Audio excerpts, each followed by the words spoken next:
don't need another business idea. You may not need another course. You may not need another marketing strategy. You may not even need another expert telling you what it is that you're supposed to do next. You may already know enough to move forward. The real problem may be that you just no longer trust yourself to choose. And that is an entirely different problem. And it can't be solved by adding more information.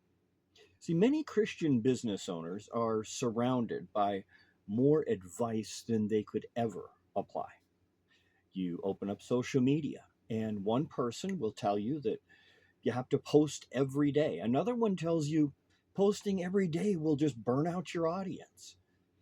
One person will turn around and say that you need a funnel, and another says funnels are dead and relationships are everything.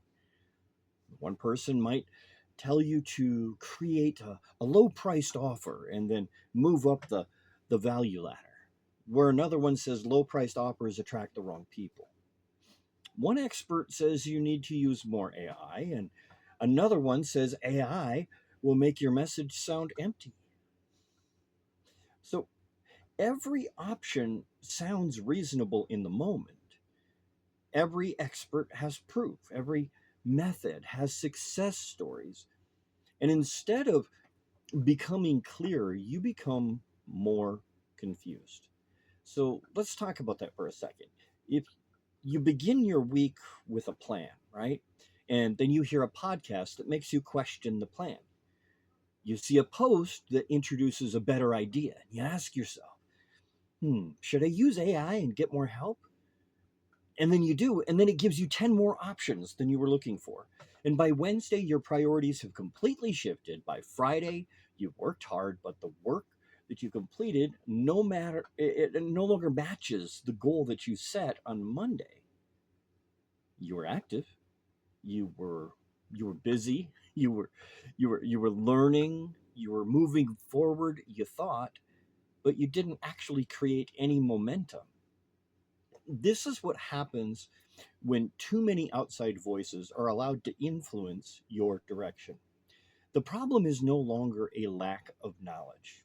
That has been eliminated in the common day and age. The problem is lost in decision confidence. You don't know which advice belongs in your business and which advice needs to be thrown out and thrown in the trash. You don't know which strategy fits your calling. You don't know whether or not you should stay committed to your current direction or if you should change before you waste more time. You don't know whether your hesitation is wisdom or fear. And you don't know whether or not the slow results mean the plan is wrong or whether the plan simply needs more time. So you keep searching. Searching feels responsible. It feels like preparation. Have you been there? Because it feels safer than choosing. Because there comes a point when learning becomes a way to delay the actual commitment, where there comes a point when research stops creating wisdom and starts creating more noise that keeps you from taking action to move you forward. But there comes a point when another good idea becomes the distraction from the work that's already in front of you. I'm the king of this, right? This is the point where many Christian business owners have just reached that point. It's like a meltdown point. They know enough to act, but they no longer trust the source that's shaping their actions. That's why Proverbs 4:23 is so important for us. The King James Version says it this way. It says, "Keep thy heart with all diligence, for out of it are the issues of life." Notice where scripture places the responsibility. It doesn't begin with strategy, it begins with the heart. The heart is the source, it shapes what you value, it shapes what you fear, and it shapes what you pursue. Which in turn it shapes which voices you trust, how quickly you become discouraged. It shapes whether or not you remain committed when progress is slow. It shapes whether or not You judge your direction by obedience or by comparison. See, every business decision flows through the condition of the person making it. That means a good strategy can still produce weak results when the person using it is divided. A strong plan can still fail when priorities keep changing. Helpful advice can still create confusion, even when every expert is given equal authority. A clear opportunity can still be missed when fear is allowed to make the final decision. See, the issue isn't always the quality of the option. Sometimes the issue is the condition of the decision maker. You can collect excellent strategies and still make very, very weak decisions. You can have more information than ever and less confidence than ever at the same time. You can hear from 10 experts and end up further from clarity than when you began. More advice cannot replace clear judgment. Outside voices should inform your judgment, they should not replace it. This does not mean that you should ignore wise counsel. In fact, I encourage you to pursue wise counsel. Scripture repeatedly teaches us to seek wisdom, but there is a difference between receiving counsel and surrendering responsibility to someone else. You are still responsible for what you choose. You are responsible for what you build. You are still responsible for how you steward your time, your money, your attention, and your assignment. An expert can tell you what worked for them. They cannot decide what God has assigned to you. A coach can help you see what you're missing. They cannot take responsibility for your obedience to God. Now, AI can produce options, but it cannot carry discernment for you. Information can support a decision, but it cannot become the source of your personal identity. This is where many people begin to lose their footing. See, they're not simply seeking advice, they're seeking permission. And that's a scary place to be. They want someone else to confirm every move before they make it. They want someone else to remove all the risk so that they can be free of any fear or challenge. They want someone else to guarantee that the decision will work for them. But business doesn't work that way. Faith doesn't work that way. God doesn't work that way. Leadership does not work that way. There will always be uncertainty. There will always be incomplete information. And there will always be another option that might look better. At some point, you must make the decision, the best decision that you can with the wisdom, evidence, resources, and convictions that you have. And then you must remain committed long enough to learn from it. A decision cannot gain momentum while it remains under constant review. You have to take action. You must implement those things. And that is one of the most important truths that you can understand today. Every time you reopen a decision, you weaken your ability to actually execute on it. Every time another voice changes your priority, you divide your attention. And every time you abandon a plan before gathering evidence, you lose the opportunity to learn whether or not it could have worked. And then you call the strategy a failure. But the strategy may never have actually received your full commitment and implementation. It may not have been tested long enough. It may not have been tested at all. It may not have even been applied consistently if you did move forward.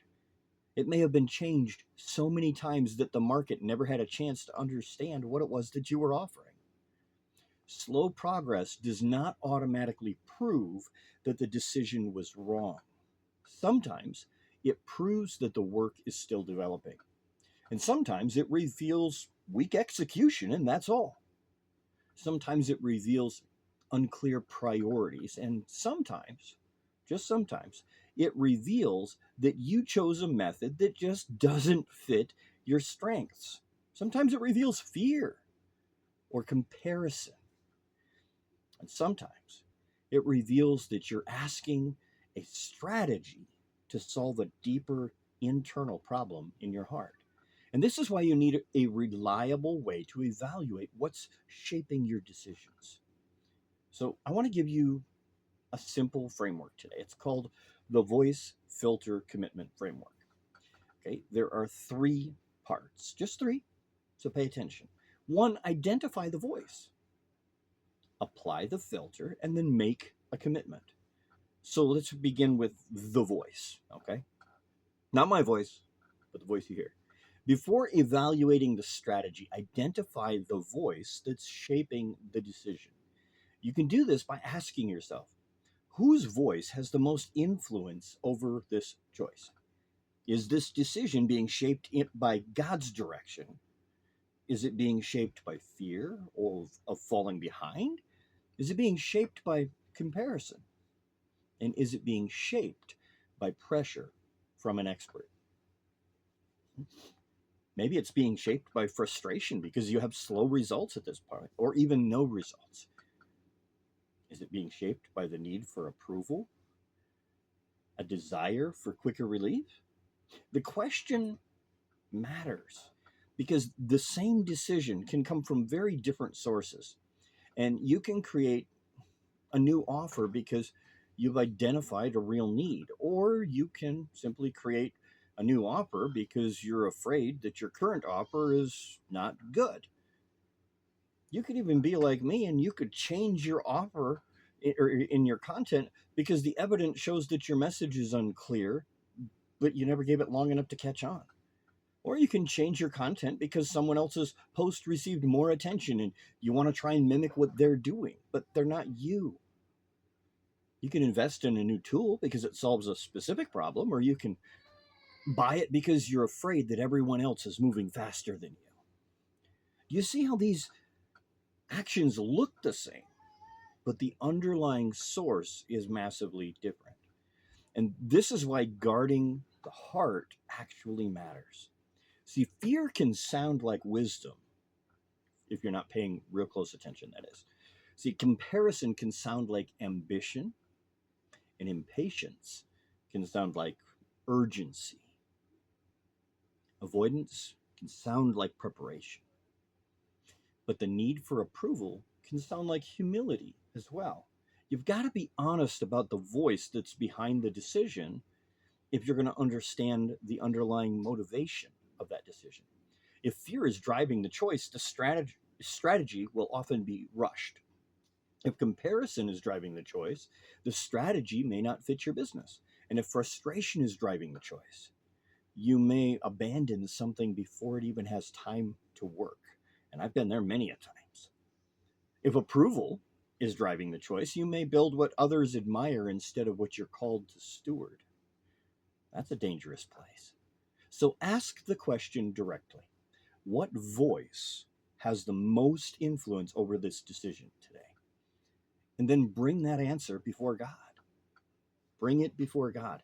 James 1:5 says, if any of you lack wisdom, let him ask of God, that giveth to all men liberally and upbraideth or does not withhold it, and it shall be given to him. You don't need to pretend that you know everything. You're invited to ask for wisdom. And wisdom is not the same as information. Information tells you what options exist. Wisdom, on the other hand, helps you to understand which option fits. Information can give you 10 possible different directions, and they can be all over the map. But wisdom helps you recognize the faithful next step and the direct path to get there. See, information may tell you what's working for somebody else, but wisdom helps you nudge yourself in the direction of judging whether or not it belongs within your business and in your processes. Once you identify the voice, then you can move to the second part: apply the filter. Not every good opportunity is your opportunity. Not every useful strategy is your next strategy. And not every open door belongs in your current season. Doesn't always fit. A decision filter helps you to evaluate an option before you give it authority over your time and your resources. Instead of just deciding and jumping in, you decide, is this a good fit?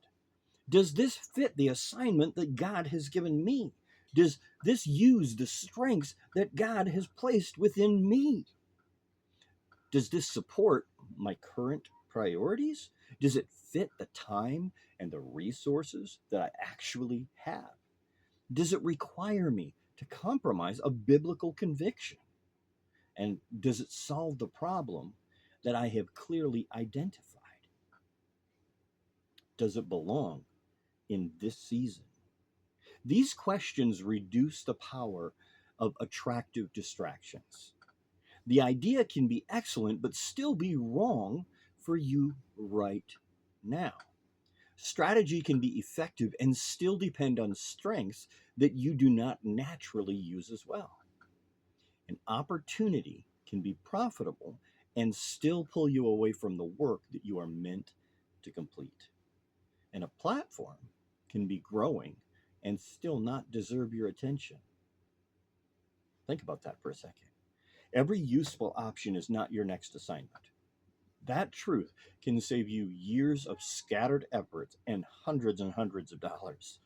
Matthew 6:33 says, "But seek first the kingdom of God and his righteousness, and all these things will be added unto you." Priority creates order. When the first priority is clear, the kingdom of God, other decisions become easier to judge. And when the first priority is unclear, every opportunity competes for authority.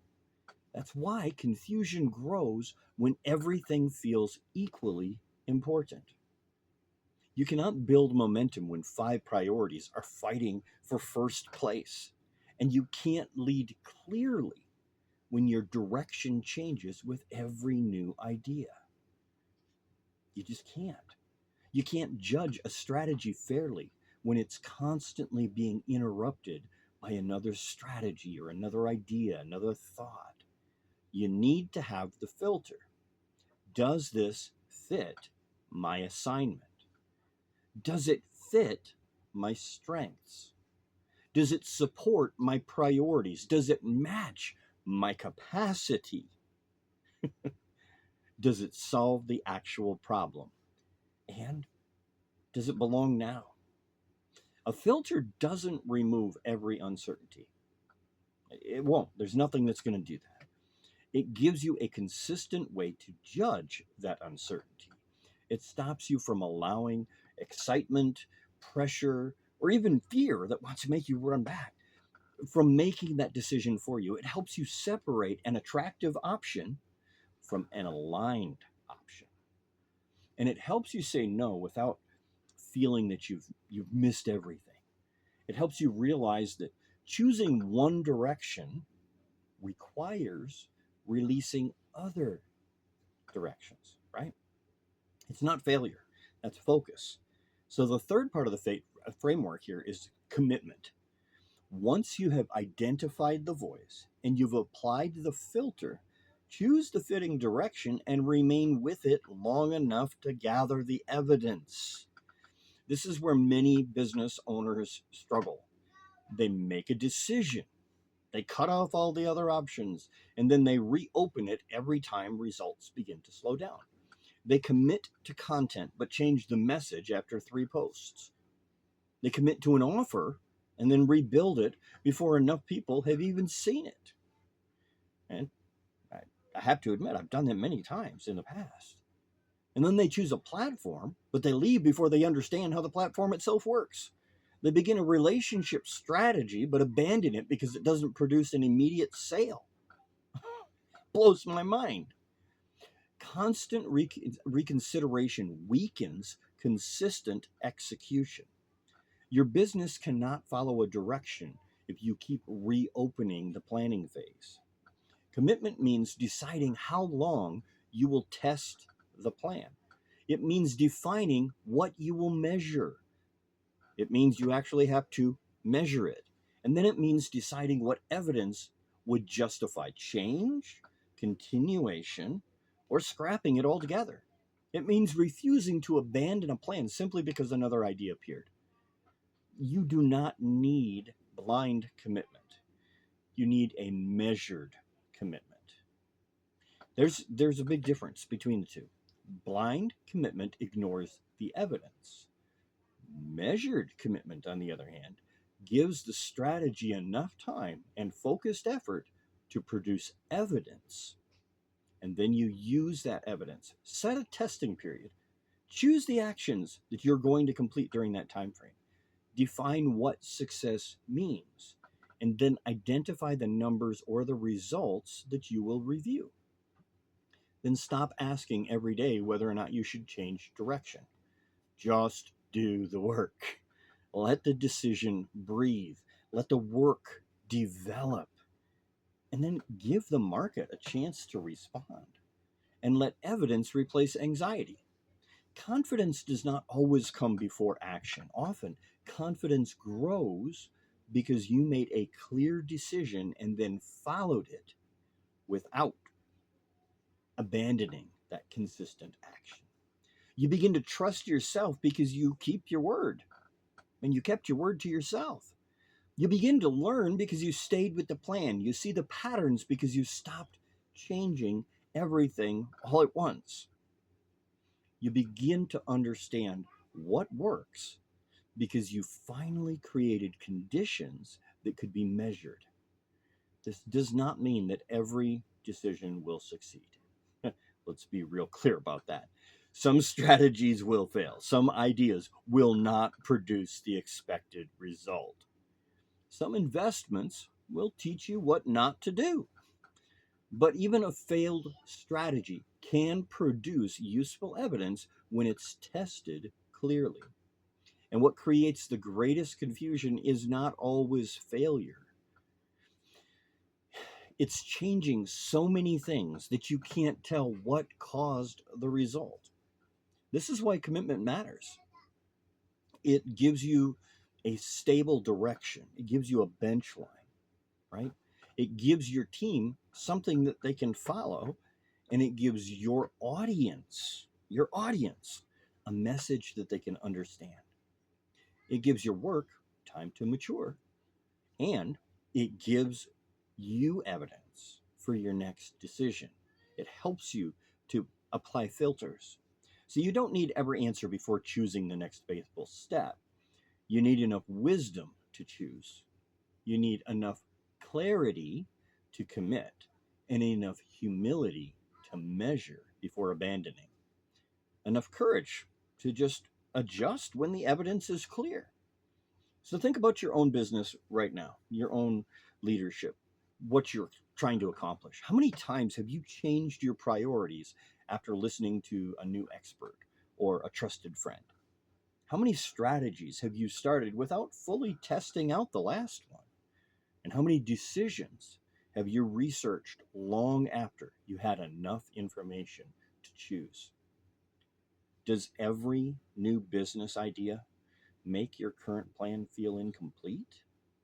Are you afraid to commit because another option may be better? It's a rough place to be. Do you ask several people for advice and become more confused hearing all their answers?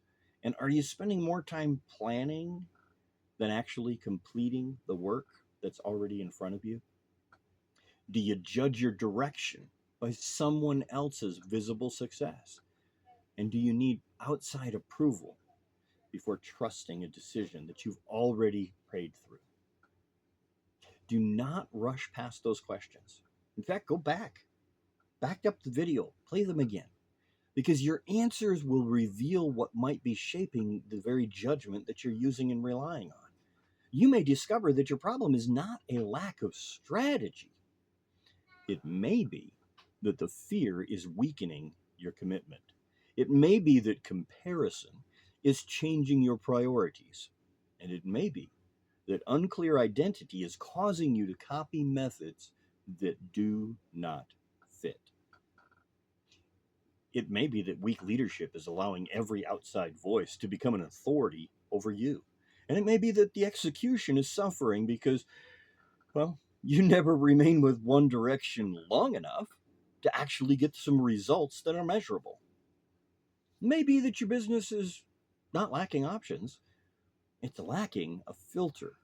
Romans 12:2 says, "Be not conformed to the world, but be ye transformed by the renewing of your mind, that you may prove what is good and acceptable and perfect will of God." Renewed thinking improves discernment.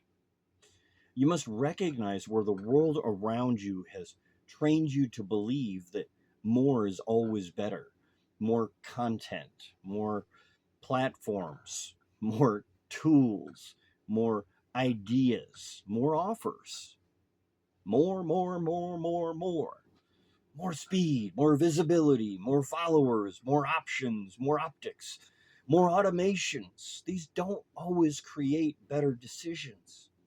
And sometimes more options make decisions weaker because the attention becomes divided and separated between things.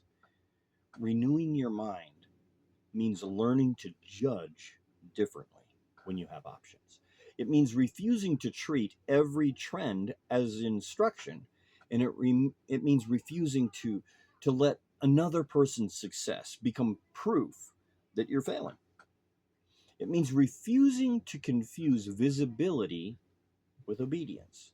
And it means refusing to believe that slow progress always means the direction is wrong, because that's just not true. It means asking what God has assigned you to steward right now. Psalms 32:8 tells us, "I will instruct thee and teach thee in a way which thou shalt go. I will guide thee in mine eye." God's guidance is personal. It doesn't mean isolated, it means personal. It doesn't mean you reject wisdom from other people. It means that you remember that your path is not always determined by copying somebody else's successful model that you see. Just because it worked for me doesn't mean it'll work for you. It means it worked for me and it can work for you. But you are responsible for the assignment that God has given you. You have to judge the advice through that assignment. You have to judge the opportunities through that assignment. You have to judge growth through that assignment. And you must judge success through that assignment. Comparison makes another person's assignment look like a missing part of your own. But it may not be missing. It may simply just not belong to you. Clarity begins when you identify what has been directing your choices. This is the deeper issue behind decision and decision confidence. You don't build confidence by convincing yourself that every choice will work. You build confidence by creating a faithful process for making choices. You identify the voice, you apply the filter, and then you make the commitment. Then you learn from the result. See, that process helps you stop treating like every available option has a required option. It's not. It helps you stop asking every expert to become your authority. It helps you to stop using information to delay your obedience to God Himself. And it helps you to stop reopening decisions before they've actually produced any evidence, good or bad. It helps you move from confusion to focused stewardship. This is also why I created the aligned archetype assessment and the aligned process. The assessment isn't designed to it's not designed to give you another label. It's designed to tell you one strategy that will help you solve where you're at right now. It's a free diagnostic resource. It's designed to help you examine the patterns influencing the way that you lead, think, decide, align, and execute. And it can help you explore whether or not your primary obstacle may be connected to your identity, leadership, decision making, mindset, your alignment, and your execution. The aligned process is a 5-step process that helps you look at every business decision and ask yourself, is this aligned with God and the calling and the assignment that He has given me? It gives you 5 specific steps, very simple, to approach any decision that you have around your business to make sure that you can stay aligned with God, not yourself. So I encourage you, if this is something that you feel can help you and serve you, make sure, go ahead, comment below, reach out to me. Let's have a conversation. I've got some links down in the comments. I've got them up in the bio. Go ahead, check them out. I look forward to serving you. Remember, as always, there is beauty, there is grace, and there is greatness within you. Now go share that with the world today. We'll talk to you soon.